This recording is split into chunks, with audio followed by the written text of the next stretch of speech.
So, welcome again to the new lecture of this course, Properties of Materials. So, let me just briefly recap what we discussed in the last class.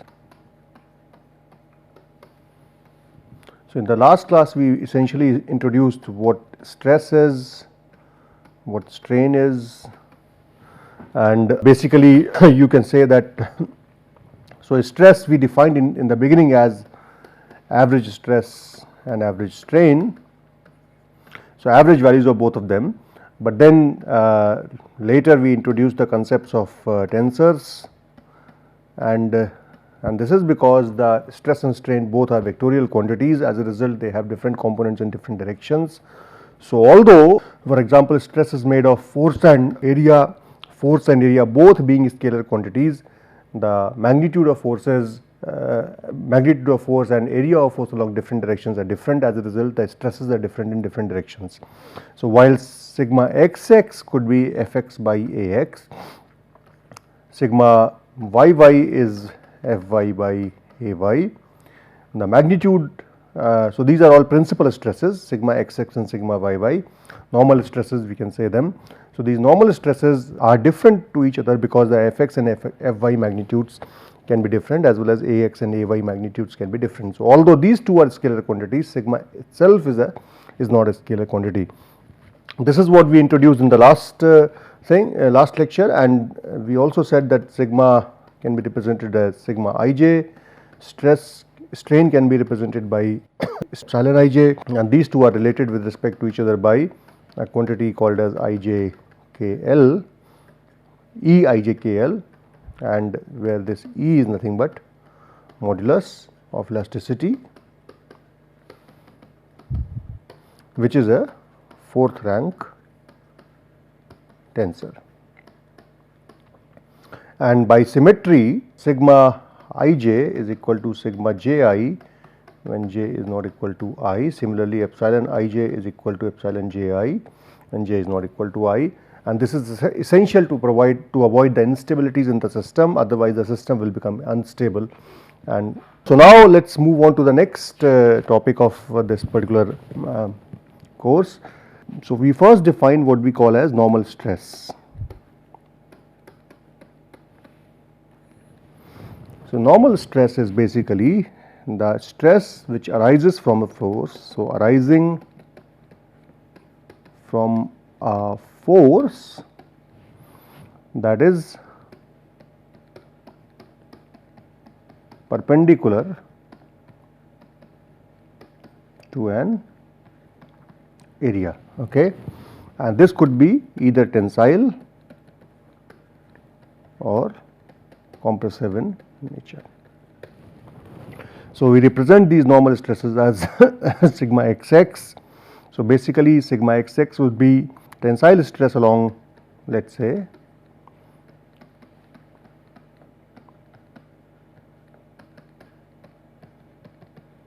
plus x direction, and it can be written as sigma xx is equal to fx divided by ax. So, here fx could be the force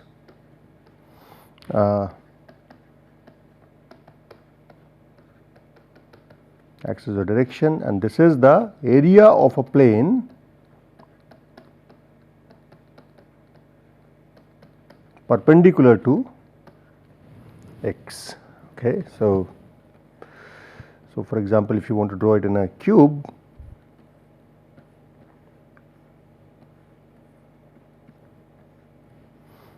so let us say this is x, this is y, this is z, then this would be sigma xx, which is basically perpendicular to this face here, okay. So, this is the area ax, and this is the direction of fx, basically you can say fx,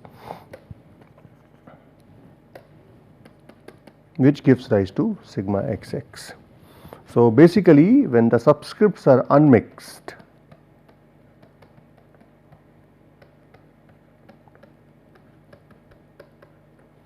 then we look at what we call as normal stress, okay. Similarly, you will have notions for sigma yy and sigma zz. See, these are all normal stresses explained in a similar manner.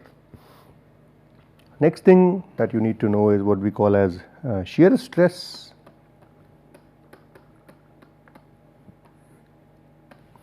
The shear stress is basically resulting from forces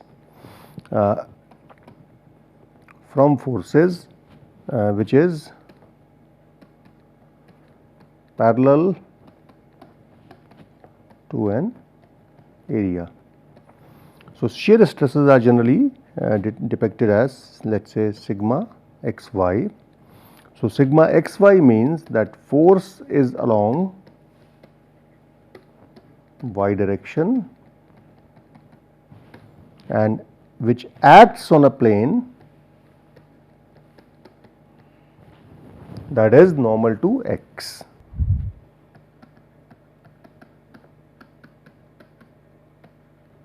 Normal to x. So, generally these will be mixed. So, not generally, always these will be mixed subscripts.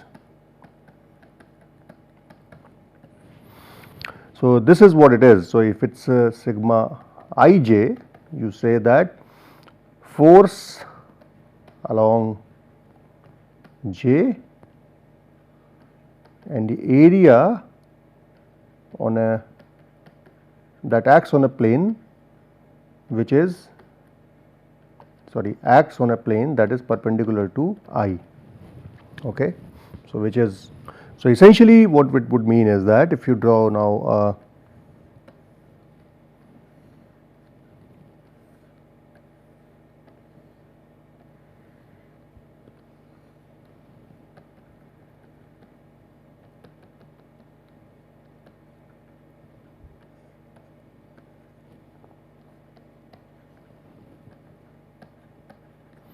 and these, so let us say for the front face we have here sigma xx and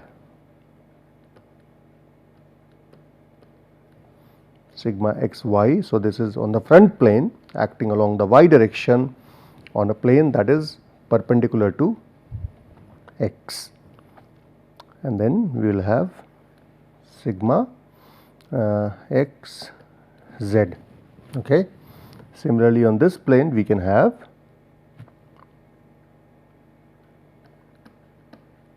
sigma yy, and then we can have these shear stress components. We can have sigma yz and sigma yx. And for this we will have sigma, sorry, this is z not y, sigma zz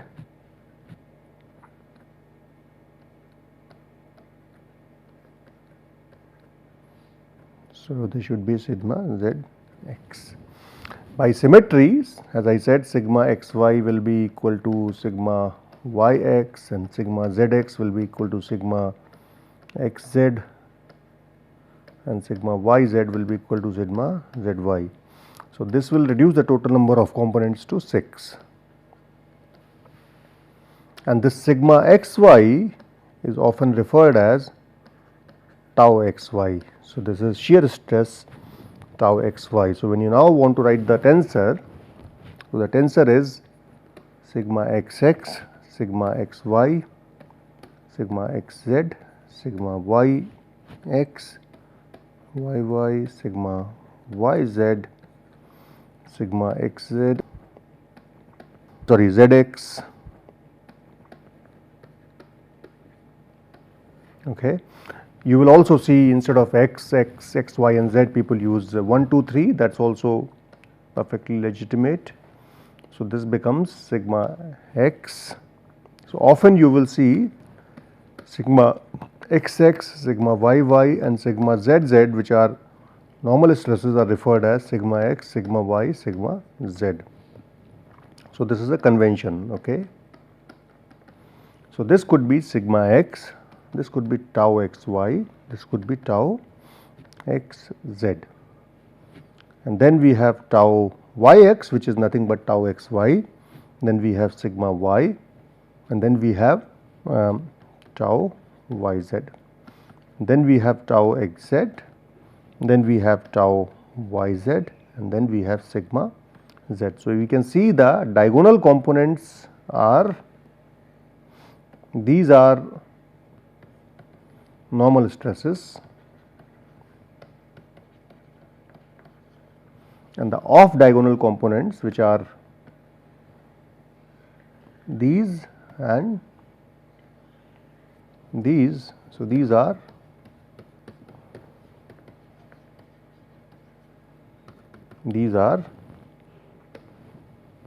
we can say shear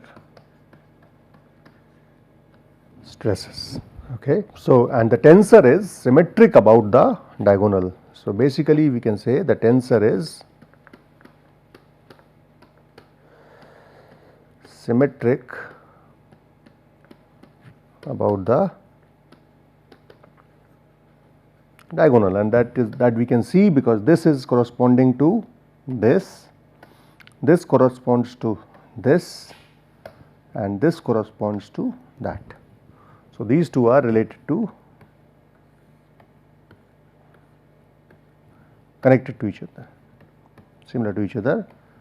Since they are similar to each other, these are all off diagonal components which are shear stresses which are symmetric. So, this is just the definition of what is the stress and strain in the vectorial notation and how do you write shear and normal stresses. Now, often what you will see is that often in mechanics or mechanical behavior of materials, you might want to do what we call as transformation of axis. So, which means you are given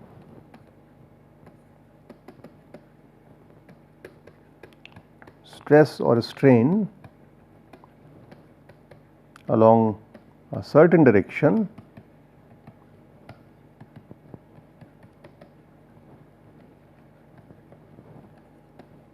and you need to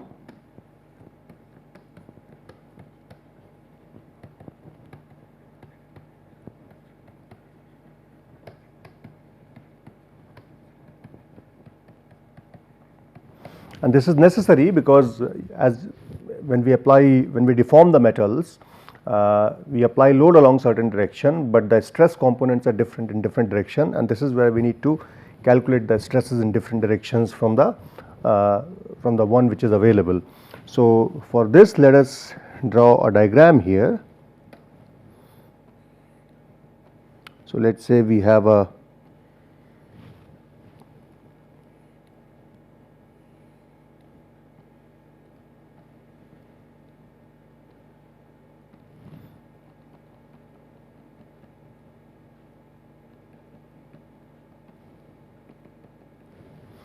right.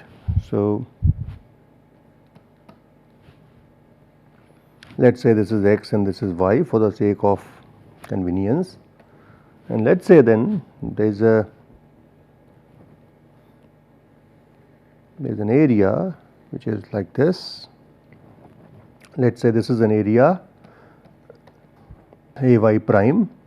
Okay. So, we have a normal load which is, so this is Fy and this Fy acts on Ay. Okay. And then we transform to another coordinate system, let us say for which I have a,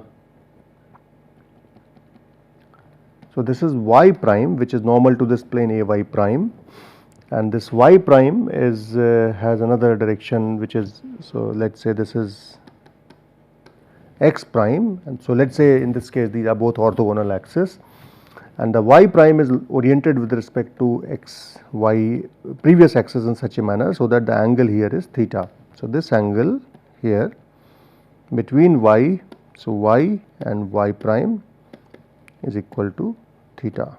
Okay. So, this is the angle between the y and y prime. So, what we want to do is that, so we want to, so what is our objective? The objective is to calculate the stress. So, estimate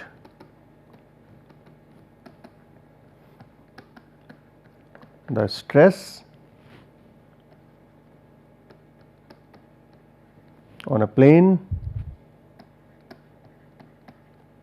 whose normal y prime is at theta angle to y. Okay.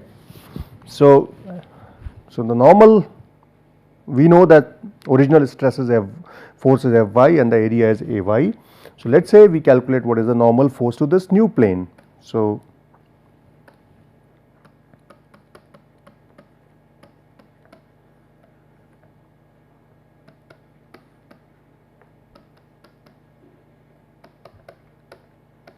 that is, let us say Fy prime. So this Fy prime by geometry you can say it is equal to Fy into cos theta, and now we calculate what is area normal to y prime, and this area normal to y prime is written as Ay prime, which is Ay. In this case it is now become, so this is the area of this face is A, this is Ay, so it becomes Ay divided by cos theta by geometry. So basically you can say that sigma y prime, or you can say sigma y prime y prime to be precise, is equal to Fy prime divided by Ay prime, which is equal to, you can see now it becomes Fy divided by Ay into cos square theta.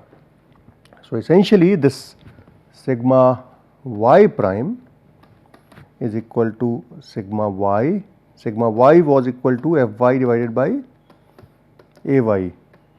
So this becomes sigma y into cos square theta. So this is the first relation that we have worked out by transforming the axis. Now similarly, if you want to calculate the shear stress,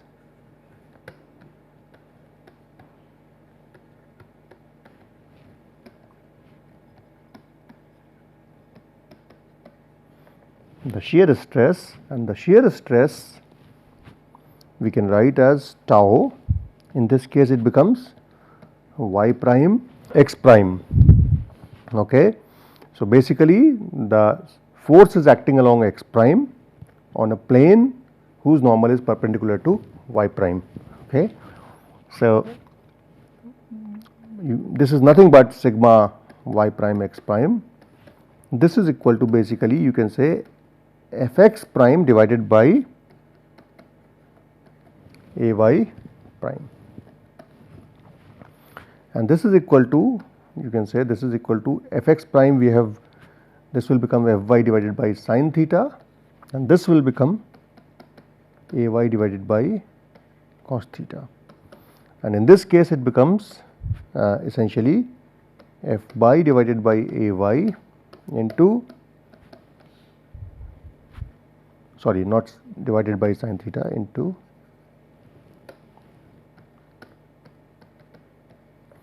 sin theta into cos theta. So this is sigma y into sin theta cos theta. So we can see that when you transform the axis, so when you transform the axis, what you are going to obtain is, so let us say you want to write a general expression of sigma I prime j prime. So this will come to be, let us say, I do not know, some sigma I into either sin square theta or cos square theta, or you will have a product of these two, sin theta into cos theta. You will have one of these terms coming in the multiplication factor, and this can vary. So question now is, how do we evolve a general framework, because for each of these when it gets to 3 dimensions it gets even more complicated. So the question is, do we want to do in this manual way, or do we want to evolve a general framework to calculate them easily, and we will see how do we do that. Now let us look at some of the things related to sign convention.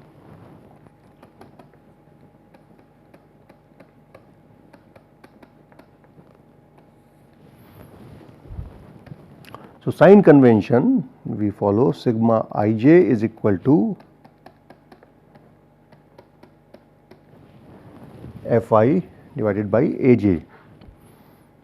So, sigma ij will be positive if I and j are both positive or both negative. Sorry.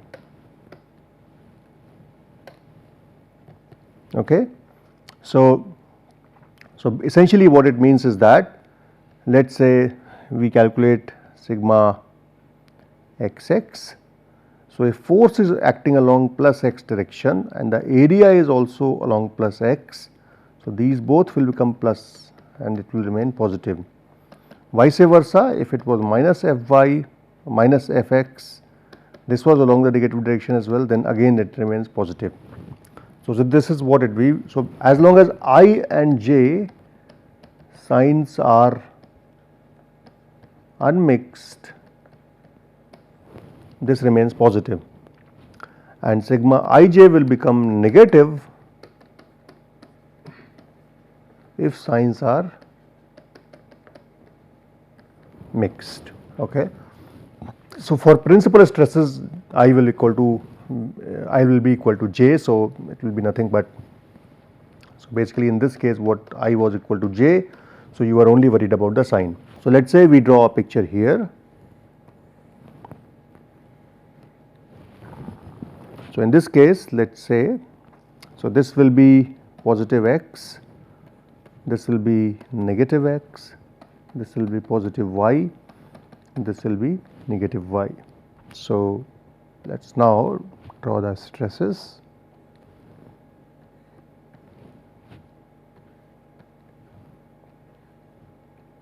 Okay. So, if the principal stress or the normal stress acts in this direction, which is sigma xx. So, sigma xx, whether you take this direction or this direction. So, if you take this direction, this is positive because the force is along positive x direction as well as the area is along also the positive x direction. In this case, the force is along minus x direction and the area is also along minus x direction. So, as a result sigma xx ends up being positive. So, sigma xx is greater than 0 because both fx and ax are, so this is nothing but sigma xx will be equal to fx divided by ax. So, both are either positive or negative. Okay. So, on the right they are positive, on the left they are negative. If you look at the shear stress on the other hand, so shear stress is tau yx. Okay.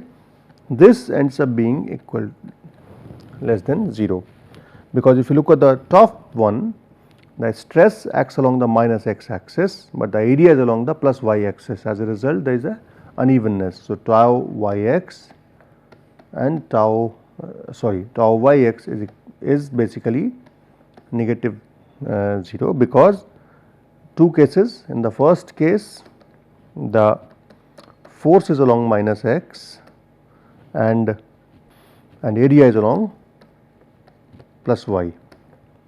In the other case, the force is along plus x and the area is along negative 1. As a result, there is a mismatch, and we say that tau ij is equal to tau ji, and this is essential basically because of the need to balance the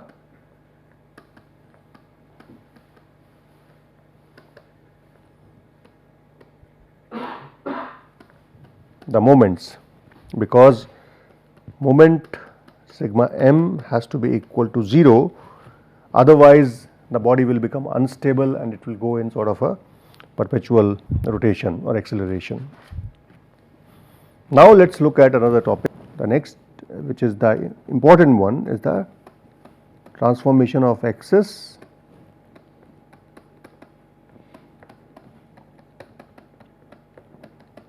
in a general sense.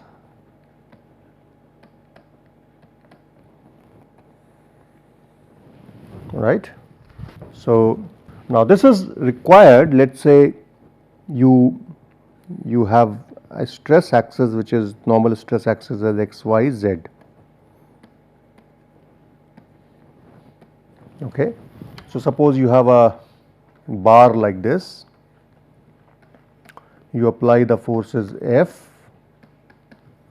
However, the deformation doesn't always happen perpendicular direction of force.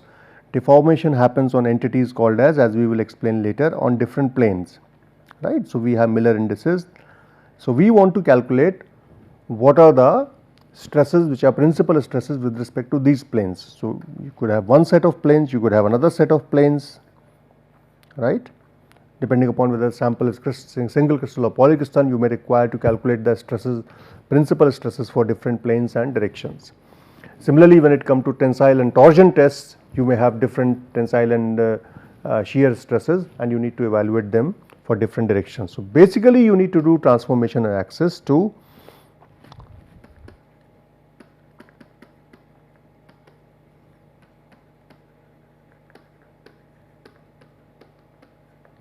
allow the change of axis. So, from let us say in this case we go from, so let us maintain the orthogonal system y prime and then z prime. So, essentially what you have done is you have taken the xyz system and rotated it by a certain angle with respect to x or y or z, and then you have a different system, different axis system altogether at a certain angle. So, basically it allows you to change the axis and hence allows one to determine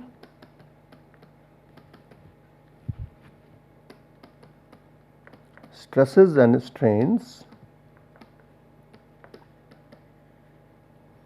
along the new axis or new system. So, this is what we are going to do, and this is very important for mechanical deformation, because deformation is an isotropic phenomena because of crystallinity of material. It could be also related to things like tension or torsion, calculating different stresses and so on and so forth.